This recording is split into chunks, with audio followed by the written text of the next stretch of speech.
இந்த ராமாயணத்தை இயற்றியவர் வால்மீகி. வால்மீகியை பற்றி அவருடைய வாழ்க்கை முறையை பற்றி ஒரு சில ஸ்டோரிஸ் இருக்குது. அது என்ன அப்படின்னு சொல்லி பார்க்கும்போது, அவர் ஒரு காட்டில் வாழ்ந்து கொண்டு இருக்கிறார் குடும்பத்தோட. அவருடைய தொழில் என்னன்னா, காட்டில் அங்கே வரக்கூடியவர்களிடமிருந்து பழிப்பறி செய்து திருட்டு தொழில் செய்து அவர் சம்பாதித்து தான் வாழ்க்கையை நடத்திக்கிட்டு இருக்கிறாரு.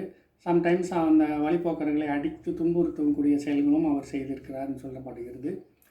அப்படி இருக்கிற காலகட்டத்தில் ஒரு சமயம் 4-5 முனிவர்கள் அந்த காட்டுப்பகுதியில் வரும்போது அவரிடம் சென்று பொருட்களை அபகரிக்க முயற்சி செய்யும் பொழுது அங்கே இருக்கிற முனிவர் ஒருத்தர் சொல்கிறாரு, நீ செய்யக்கூடிய இந்த பாவங்கள் உனக்கு மட்டும்தான் வந்து சேரும், உன் குடும்பத்துக்கு வராது அப்படின்னு சொல்கிறாரு. உடனே இவருக்கு ஆச்சரியமாயிடுச்சு. அது எப்படி, நான் செய்த திருட்டு கொண்டு போய் என் வீட்டில் கொடுக்குறேன், அவங்களும் அதில் பங்கு பெறுவாங்க அப்படின்னு சொல்லி இவர் வாக்குவாதம் செய்கிறார்.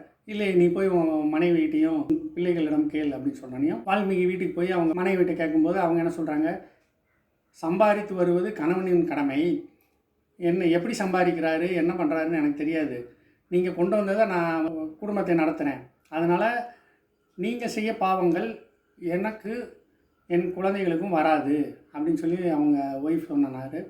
இது மிகவும் மனதை வருத்தக்கூடிய விஷயமாக வால்மீகிக்கு மாறிடுச்சு. அன்று முதல் அவர் தன் வாழ்க்கையை மாற்றி விட்டார். அந்த ரிஷிகிட்ட திருப்பி போய் என்னங்க பண்ணுறது, இதுக்கு பிராயச்சித்தம் என்ன பண்ணலான்னு கேட்கும்போது, ராமநாமத்தை டெய்லி பிராணாயாமம் செஞ்சு உனக்கு மோட்சம் கிடைக்கும்னு சொன்னோனையும் இவர் பல வருடங்கள் தவம் செய்து வால்மீகி முனிவராக மாறுகிறார்.